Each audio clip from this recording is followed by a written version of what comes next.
बेटा अपनी बीवी और बच्चे के साथ कहीं बाहर किसी पार्टी में जा रहा था तो बहू ने माँ जी से कहा, माँ जी आज खाना नहीं बनाया है, हम बाहर जा रहे हैं, वही खाएंगे, आप अपने लिए कुछ बना के खा लेना।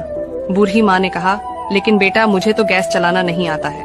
बहू ने कहा, तो फिर ऐसा कीजिए कि पास वाले मंदिर में भंडारा लगता है, आप वहीं पर जाकर खा लीजिएगा, तो आपको गैस चलाने की जरूरत ही नहीं पड़ेगी। पास में ही खड़ा बेटा और पोता ये सब सुन रहे थे, लेकिन कोई कुछ नहीं बोला। बूढ़ी माँ को भूखा ही छोड़कर बेटा और बहू पार्टी में निकल गए। माँ को थोड़ा दुख तो हुआ, लेकिन फिर अपने आप को ये सोचकर मना लिया, ठीक ही तो है, कभी कभी घर के काम से आराम बहू को भी मिलना चाहिए, और भगवान का भंडारा खाने का सौभाग्य किस्मत वालों को ही तो मिलता है। माँ खुशी खुशी मंदिर में जाकर भंडारा खा आई।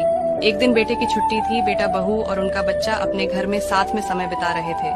माँ बाप छोटे बच्चे से पूछ रहे थे कि बेटा बड़ा होकर क्या बनना चाहते हो और क्या करना चाहते हो।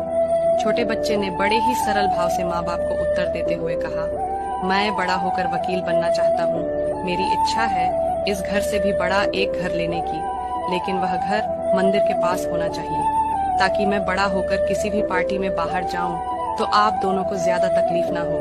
मंदिर नजदीक रहेगा तो आपको ज्यादा दूर जाकर भंडारा नहीं खाना पड़ेगा। मासूम बच्चे का ऐसा जवाब सुनकर दोनों के पैरों तले से जमीन खिसक गई और अपनी गलती का एहसास हुआ।